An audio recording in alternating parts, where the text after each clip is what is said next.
nie som taký ako ty. Ja nerobím drahoty. Volám sa Andrej Mariaši a vytvoril som školenie Profesionálny osobný tréner nielen vo fitness centre. Taktiež som vytvoril kanály na všetkých sociálnych sieťach, kde pridávam videá nielen z učebných materiálov tohto školenia. Dnes máme modrú grafiku a teda máme knihu Teória. V tejto knihe rozoberám celý systém starostlivosti pre osobných trénerov. Od A po Z. Čo s klientom robiť? Ako s klientom robiť? Kedy s klientom robiť? Dnes vstupujeme zase raz do manažmentu klienta a rozoberieme si jednu z najdôležitejších vecí pri manažmente klienta. A to prvý osobný tréning. Dozviete sa v tomto videu celý môj systém, ako pracujem s klientmi, nie že od roku 2002, ale ako sa tá spolupráca formovala od roku 2002 a ako vyzerá dnes. Zvyšok tohto videa uvidíte na YouTube Cvičte správne. Vítajte. Prvý osobný tréning, manažment klienta. Keby som zobral všetko z manažmentu klienta, a to nový klient, vstupné stretnutie a diagnostika, prvý osobný tréning, pokračovanie spolupráce, prvý tréningový program, pokračovanie spolupráce, druhý tréningový program, pokračovanie spolupráce, ostatné tréningové programy a ďalšie záležitosti ako choroba, bolesti, zranenia, blokácie, sviatky, cvičenie, sviatky, prázdniny, víkendy, harmonogram, termíny trénera, poznámky k termínom trénera. Všetko sú to veci, čo robiť a čo nerobiť s klientom. Zo všetkých týchto vecí považujem prvý osobný tréning za alfu a omegu. Takže skúsim najprv, čo píšem o tom ja, ale táto stať je taká široká a dlhá, že predpokladám, že som tu na nič nezabudol. Takže s klientom sa stretnete buď na recepcii fitka alebo na parkovisku. V zátvorke, možno ešte príjemnejšie pre klienta, ide totiž do nového prostredia, ocení to. A tu už prakticky, keď budem robiť refresh tejto knihy, tak môžem to tam nechať, ale čo som začal robiť ja?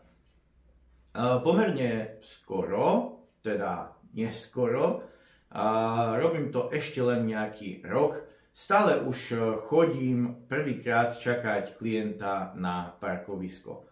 Ak som sa s ním nestretol na vstupnom stretnutí vo fitku.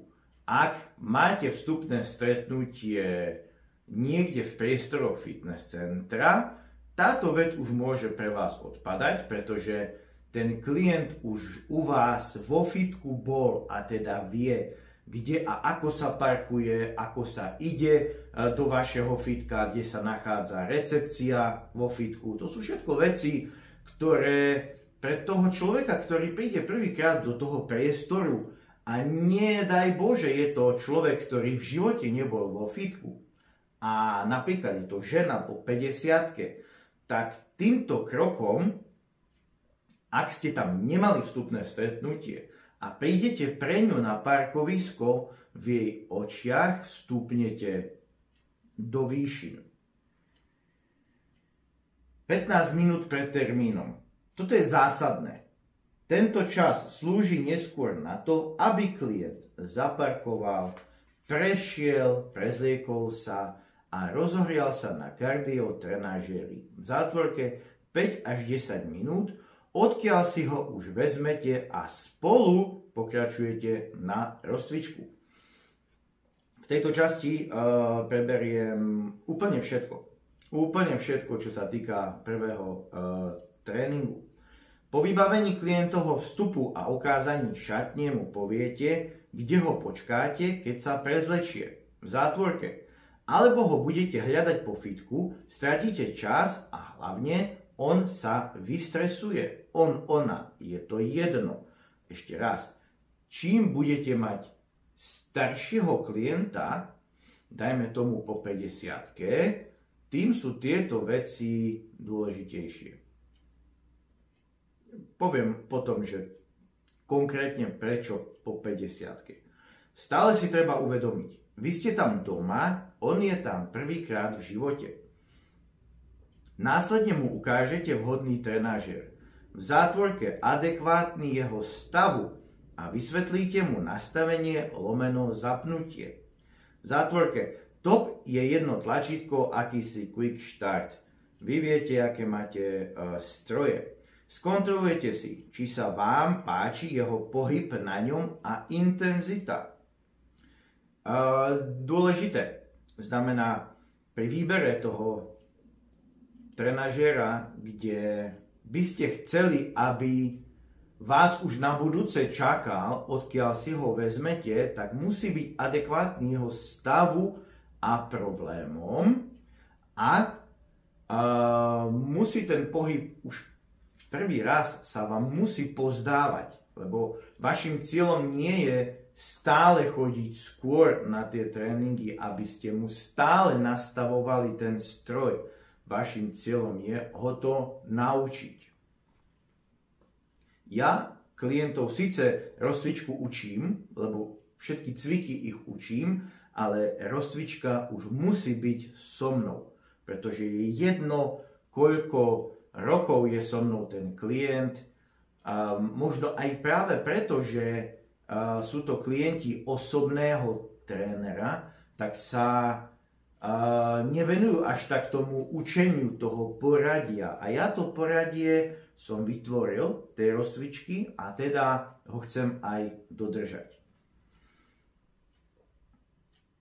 Vysvetlite klientovi, že už druhý tréning si trenažér nastaví sám a vy si ho vezmete na termín z neho, ale že 5 minút je minimum, nie maximum, toto je dôležité. A teda nech sa nestane, lebo sa mi to stalo už mnohokrát, kým som o tom nezačal hovoriť. Že po 5 minútach si sadne na lavicu a bude vás čakať. To znamená, že vlastne ten predtréningový trenažér nemá žiaden zmysel. Znamená, že vy prídete na termín a klient vás tam čaká a kvázi je zase vychladnutý, studený, hrabe sa v mobile.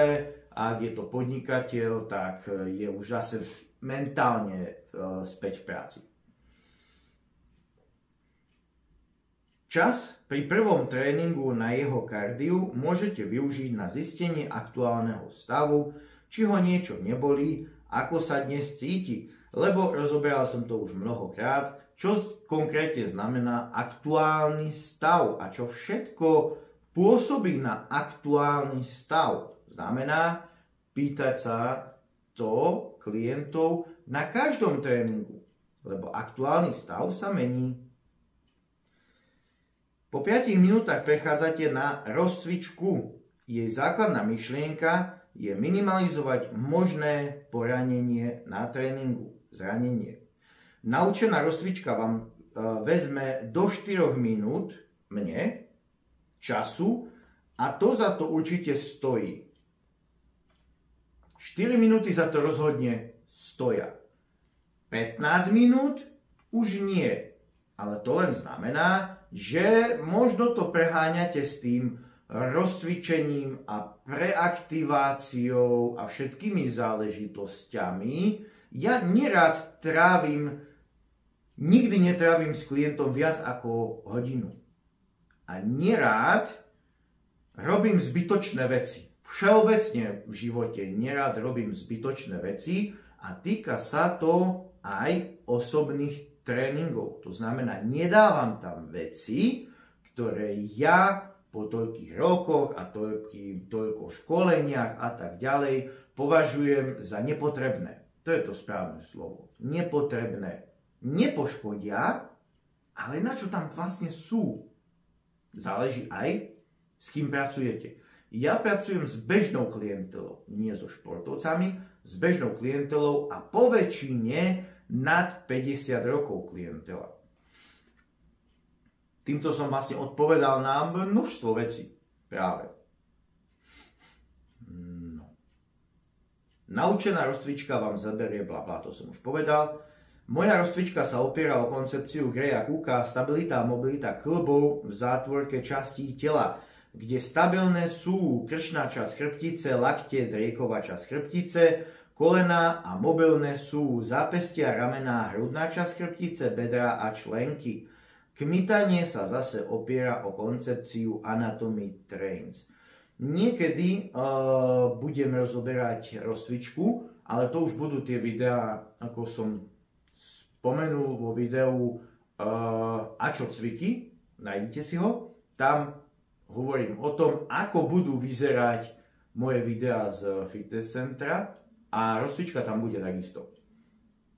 Moja rozcvička sa opiera o 3 veci, znamená koncepcia Greya Cooka, znamená tam sa jedná o hýbanie, krúženie v mojom ponímaní, ale hlavne ktorých kĺbov áno a ktorých nie, to je koncepcia Greya Cooka. Potom kmitanie z Anatomy Trains, fasciálne zóny tela, takisto veľmi sa mi to páči. A investícia čas, lomeno benefit, jednoznačne áno. A potom je to ešte hrudná mobilita v chôdzi. To celé, čo som vymenoval, trvá 3 až 4 minúty. To je z toho, čo nám to prinesie, čo mne to prinesie, ako minimalizovanie možného zranenia na tréningu, ktoré sa aj tak môže stať aj pri mne hyperopatrnom trénerovi. Prakticky super, Martin Snášel tento víkend použil slovo, ktoré vlastne vypovedá podľa mňa o tom, že čím je ten tréner starší, ten terapeut, čím má za sebou viacej rokov, tým je opatrnejší. Lebo áno, v niektorých veciach by sme mohli byť odvážnejší, rýchlejší. Ale stali sa nám nejaké veci z našej praxe, ktoré nás poučili v tom, že čo keď sa to stane, tak radšej pôjdem pomaly a ďalej zájdem. To naozaj tak je. To znamená, že áno, po 23 rokoch praxe som stále opatrnejší pri posratí. No. Dobre. Rozcvičku považujem aj za mentálny štart tréningu pre klienta. Už sa musí sústrediť, už nemôže byť myšlienkami inde. Čo ešte na tom trenažéri môže sa ešte stať, lebo je to vlastne jednoduchá aktivita, cyklická, ale už aj tak je v tom prostredí fitness centra, už si sleduje tých ľudí, už trošku ho to vťahuje do toho deja. Aj preto, to je jedna vec, použitia, ja mám také 3 použitia trenažéru, to znamená, že tak už začínajúca mentálna príprava toho klienta na ten tréning, rozohriatie tela, také celkové, volím trenažéry, ktoré sú také viac celotelové, to znamená chôdza na bežiacom páse, nejaká pomalá, nedaj Bože, sa mi nepáči ako celotelové rozohriatie. Je to rozohriatie, ale nesplňa mi to až tak to celkové. A vravím, venujem sa klientom ďaleko po 50-ke v rôznych stupňoch kondície, aby mi začali pred tréningom behať na páse. Veľa z nich takých nie je. Áno. A potom je tam môj manažment, časový manažment. To je nemalá časť z týchto 3 vecí. Znamená, že mám 2 klientov, ktorí pre ich zdravotný stav, aj pre moje nejaké chybičky z minulosti, nazvime to, beriem, sami 3 pred tréningom nerozohrievajú na trenažéri. Každý jeden z nich má na to nejaký dôvod zdravotný, ale to chcem povedať. Nedá sa prísť presne na rovnaký čas stále. Znamená, že u nich to nie je tých 15 minút pred termínom, ale povedzme 10, 7, 6, 5. Je to motanica. Nie je to dobré z hľadiska systému práce, to nie je dobré. To znamená, že uvidíme jasné, zase sa môže stať, že raz mi príde nejaký klient, ktorý bude mať takú nejakú záležitosť, pre ktorú sa rozhodnem, že nebudem mať ten trenažer na začiatku, ale zase mi to spôsobí ten systémový problém, časový manažment. Dôležitý aspekt osobného trénera, ak chce všetko. Znamená profitovať, ak chce byť profesionálny, šetriť svoj drahocenný čas. Veľmi dôležitý aspekt pre mňa z hľadiska trenažeru, hoď to je mi úplne jedno, že by niekto povedal, že to je nejaký oldschoolový systém alebo niečo podobné. Toto nezmením nikdy. Ten trenažer na začiatku nezmením nikdy pre tieto tri veci, ktoré som vám vymenoval. No.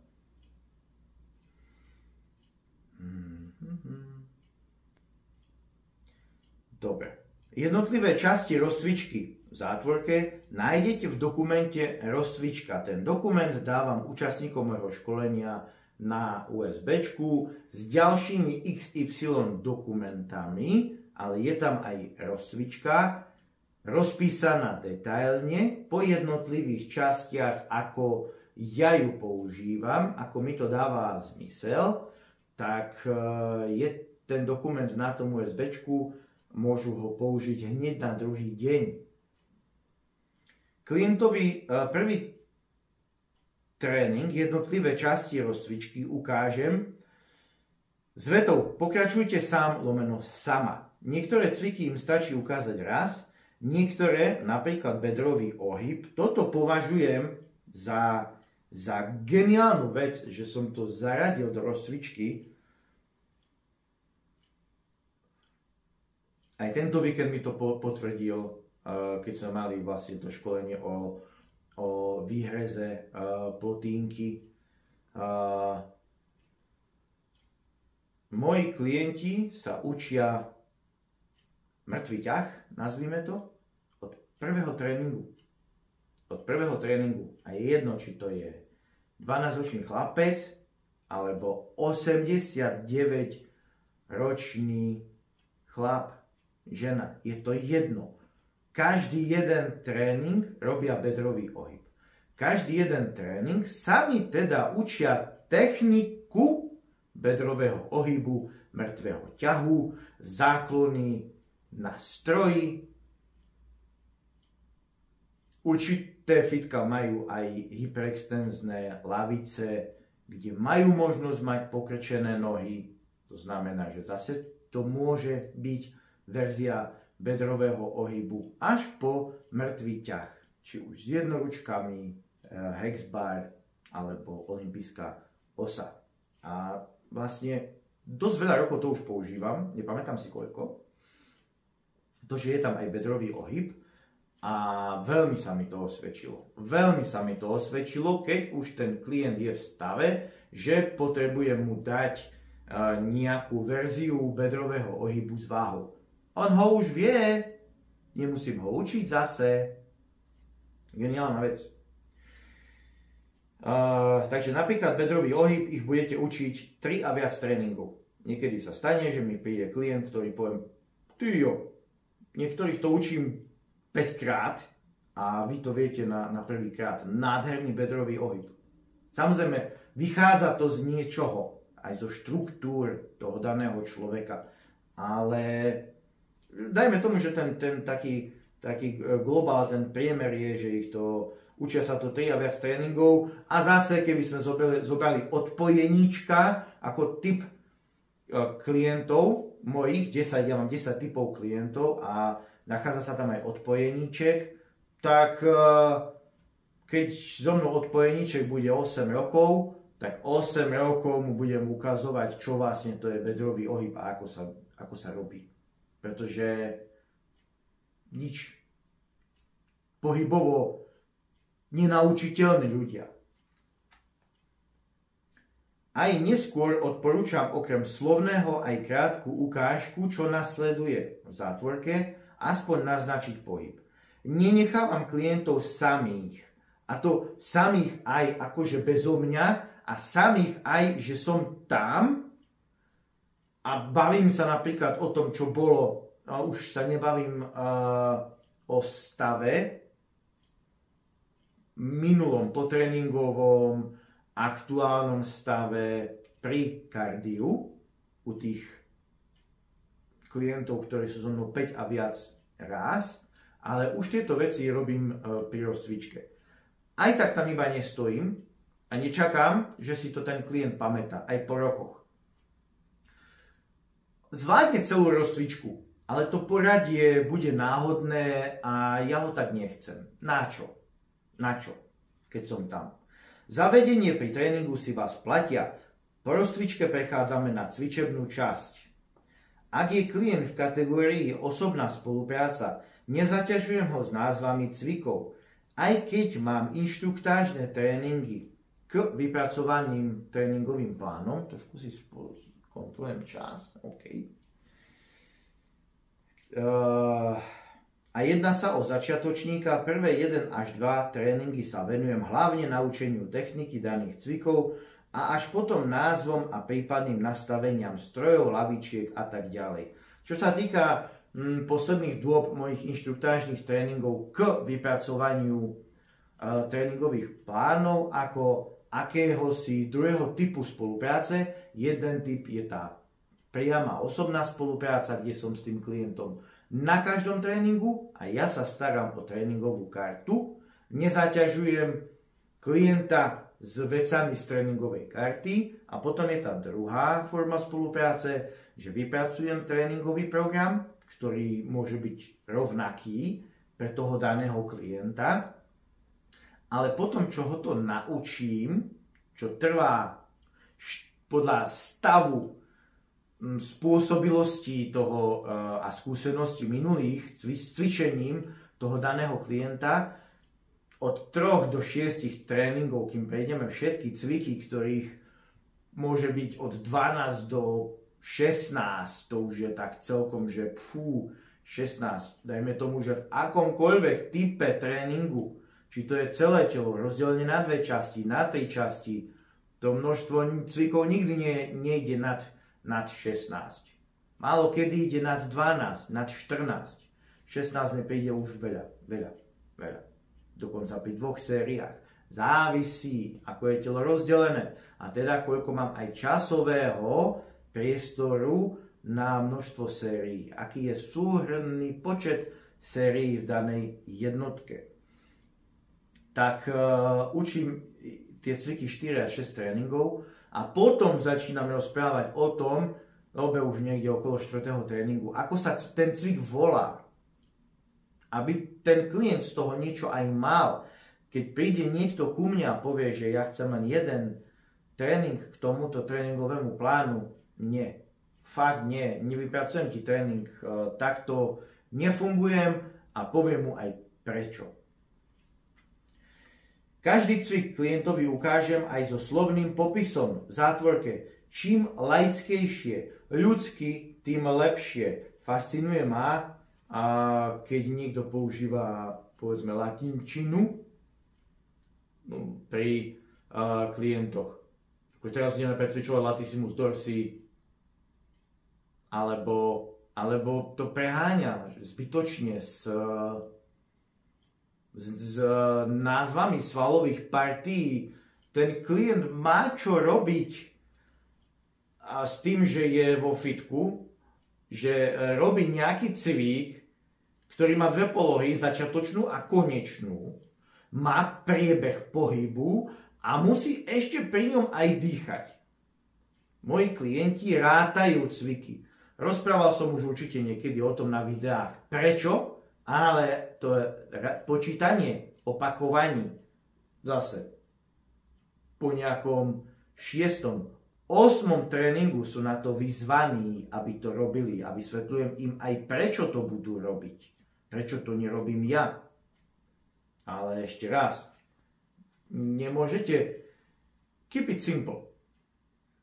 Všetko. A hlavne tých bežných ľudkov, nie sú to profesionálni športovci, nemôžete ich prehustiť informačne. Vlastne nič vám to neprinesie, to prehustenie.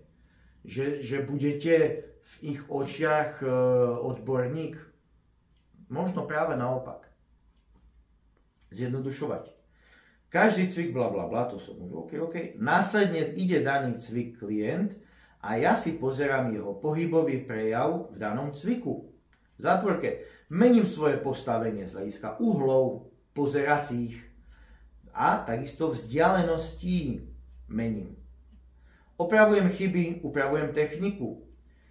To je za mňa jedna z najdôležitejších úloh osobného trénera na tréningu. Lebo ten tréningový plán vypracujete doma. Mali by ste. Takže na tom tréningu by ste mali postupom, bude to tu za chvíľu napísané, dostať toho klienta do čím lepšej techniky pre neho. Je technika cviku, knižná, nazvime to, a potom je technika cviku daného klienta. Nie všetci klienti budú mať knižnú techniku cvikov. Lebo. Dbám na plný rozsah pohybu v zátvorke s výnimkami. Plynulý, netrhavý pohyb. Nedávno vypustené video Rýchlosť prevedenia cviku. A plný rozsah pohybu ale závisí, ale vo všeobecnosti pracujem ja s plným rozsahom pohybu.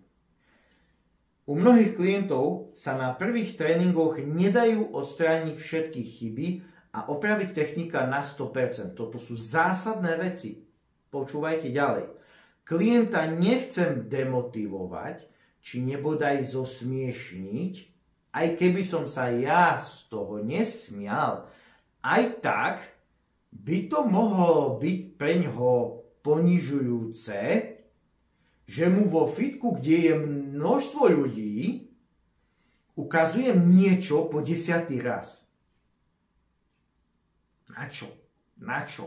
Aj tak to ten daný tréning nezvládne. Tak na čo? Preto mu nebudem 5-krát ukazovať, kde robí chybu. Rozložím si to do ďalších tréningov. Zásadné. Kam sa ponáhľate? Po každom cviku sa spýtam klienta na pocity z daného cviku. Bavíme sa stále v tomto videu, prečítam vám to zase, prvý osobný tréning, prvý nový klient, prvý osobný tréning. Prvý osobný tréning aj pri dobe, drvivá väčšina týchto vecí je nový klient, ale aj nový tréningový plán, tak toto tam stále používam. Znamená, po každom cviku sa pýtam klienta na pocity z daného cviku. Je pre neho nový ten cvik v novom tréningovom pláne. Taktiež na spätnú väzbu záťaže. Takisto je to pre mňa alfa a omega spolupráce. O tomto som už video robil s tou palenkou, koľko percent. Zásadná veta, otázka pre klienta, ktorú ja považujem za diamant mojej spolupráce. Na koľko percent bolo týchto 12 opakovaní s touto záťažou? Pán klient, 0 je nič som nerobil a 100 je umrel som. Nezvládnem už ani štipku naviac. Na základe tejto odpovede viem, či mu je váha slabá, dobrá, ťažká. Kto sa pýta na to, že ako, tu mám pohár na vodu, Hennessy sa volá. Kto sa pýta klienta, aké to bolo a dostane odpoveď dobré, stále ju dostávam. Ale ja stále dávam otázku, na koľko percent to bolo. A sem tam dostanem odpoveď, aj u klienta, ktorý je so mnou dlhšie, percentami povedz, že dostanem odpoveď, dobre, na koľko percent to bolo, dobre to bolo. Povedz mi percenta, inak neviem nič. Keď budete mať stupnicu, nie percenta, ale stupnicu, od 0 do 10, je to isté. Ja, tie stovka vie mať viacej tých čísel v sebe ako desiatka. Hej, takže nemusí to byť 5, ale môže to byť 55, 59. Jasné, množstvo klientov, hlavne mladých, si z toho robí predel 52,6. Rob si srandu, mne je to úplne jedno. Keď ťa to baví, ja tie percentá potrebujem vedieť, kde pocitovo sa nachádzaš.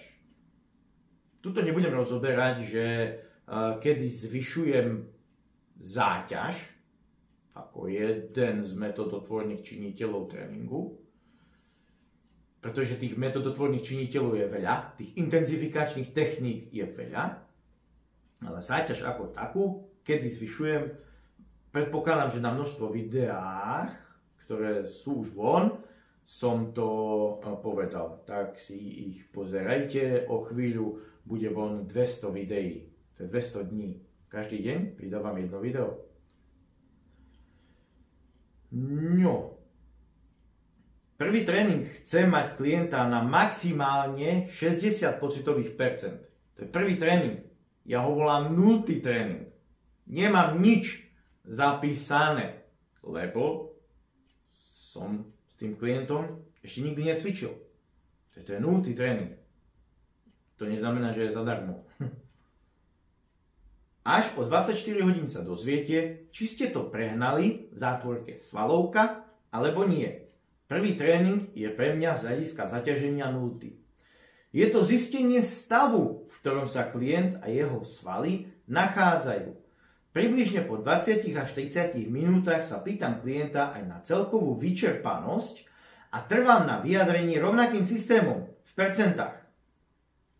Nad 70% by som išiel nerád, respektíve nešiel. Celkové zaťaženie na tréningu. Celkové. A pýtam sa po 20 až 30 minútach. Aj tá školská hodina, keď si pamätáte, a vaše deti, máte deti, je 45 minút. A ja verím, že keby sme urobili štatistiku, prieskum u učiteľov a dali by sme im možnosti, koľko podľa nich má trvať vyučovacia hodina, a bolo by tam 30, 35, 40, 45 a mohli by sme tam aj skončiť. Nikto by nepovedal viac ako 45 z učiteľov, podľa mňa, a drvá väčšina by išla pod 45. To znamená 40 a menej. Lebo oni si tiež uvedomujú, ako sa hýbe pozornosť tých žiakov. Aký je začiatok, akých je prvých 15 minút. Aj keď áno, ten vyučovací proces je niečo iné ako tréning. Lebo tréning je len jeden, kdežto vyučovacích hodín v tom dni je viacej. Aj to znamená, že áno, trošku inak u nich fluktuje tá pozornosť. Ale čo sa týka tréningu osobného trénera, ja nerád chodím nad 45 minút a to má strašne veľa dôvodov prečo. Prečo nechodím nad 45 minút, ale pri učení, lebo toto je učenie, to je prvý osobný tréning, to je učenie. Nový klient. Aj druhý osobný tréning bude učenie. Aj tretí. Po štvrtom to už sa začne trošku preklápať. Ale prvé 2-3 sú učenie. Po 35 minútach pozornosťou odchádzajú. Na 40 minút tá pozornosť je už v prdeli. Majú z toho guláš, pretože majú strašne veľa nových vecí.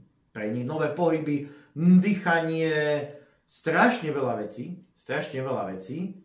To znamená, čím nižšia pozornosť, tým vyššie riziko zranenia.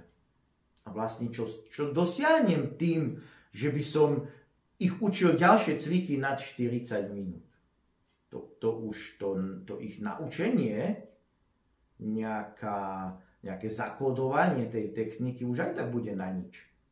To nič si nedosiahnem. To, že prvý tréning nestihnete s klientom všetky cviky z jeho tréningového programu, je normálne. V zátvorke, dôležitá vec. Netreba mu to ani spomínať. Na čo? Po 40 minútach jeho pozornosť začne klesať. Podľa mňa už je klesnutá a už sa aj začne prejavovať únava. Sledujem si klienta, ale nad 50 minút určite nejdem. Pri konci, to je super, pri konci si už cviky, ktoré sa mu ešte nebojím ukázať, vyberám. To znamená, že prešlo 40 minút a ostalo mi, dajme tomu, ešte polovica nových cvikov. Napríklad. Tak z tých nových si, keď ešte povedzme ten klient má špecifika nejaké, že je ešte super v pohode. Aj tak si už vyberám cviky, technicky úplne jednoduché. Úplne jednoduché, to znamená po 40 minútach ho určite nebudem učiť prvýkrát, to je jedno, že nemusí to byť nový klient, dajme tomu, že 4. tréningový program, zaradil som mu už mŕtve ťahy so záťažou, tak určite ho nezačnem učiť mŕtvý ťah s olympijskou osou. Čo ako by bolo zbytočné, riskantné a tak ďalej. Takže si vyberám, dám mu už fakt jednoduché cviky, kde technicky nemôže nič pokaziť. Nie tak, technicky nemôže nič pokaziť. Nezraní sa. Je úplne jedno, po akom cviku zavelíte koniec na dnes a taktiež je jedno, že poradie cvikov prvé tréningy poprehadzujete. Prvé tréningy je to úplne jedno. Totálne jedno. Mám obsadené 4 stanovišťa, prvých 4 cvikov, prvé 4 cviky sú najťažšie, logicky, aj technicky, aj zaradením tých cvikov ako takých, komplexné cviky. Ale to, že prvé tréningy nebudú na prvých 4 miestach, až tak nevadí. Tréning ukončím a debatujem s klientom. Tak čo? Ako sa vám to páčilo? Prakticky vždy sú klienti nadšení. Ani to nemusí byť z vás. Väčšinou to není z vás, ale samozrejme vy v tom nadšení viete zohrať takisto dôležitú úlohu. Ale prečo sú nadšení? Sú nadšení zo seba, že konečne začali. Po prvom tréningu je stav priam euforický. Takže po prvom tréningu nechcem klienta dávať na žiadny kardiotrenažer. Ide mi totiž o priamu referenciu tela na môj silový tréning za približne 24 hodín. Keďže je nultý tréning, máte to tam uvedené prečo. Klient odchádza a ja si pre neho hneď predpíšem, naplánujem SMS v zátvorke mail o cirka 24 hodín s otázkou. Cítite niečo na tele? V zátvorke pozor na slovo svalovka. Každý má iný prah bolesti a teda spätná väzba nebude presná. Toto je takisto diamant. A tých diamantov je toľko v tomto školení. Profesionálny osobný tréner, nielen vo fitness centre. Ten názov je presný. Celá táto kniha je plná diamantov, ktoré som nadobudol z praxe, ktoré som nadobudol na školeniach. Pozrite si môj profil, je na webe cvičtesprávne.sk, lektor vzdelanie, môžete scrollovať a scrollovať a scrollovať, a ktoré som nadobudol z kníh. Veľa vecí nenájdete inde, na iných školeniach. Takže toto je diamant. Predpisujte si SMS-ky alebo maily.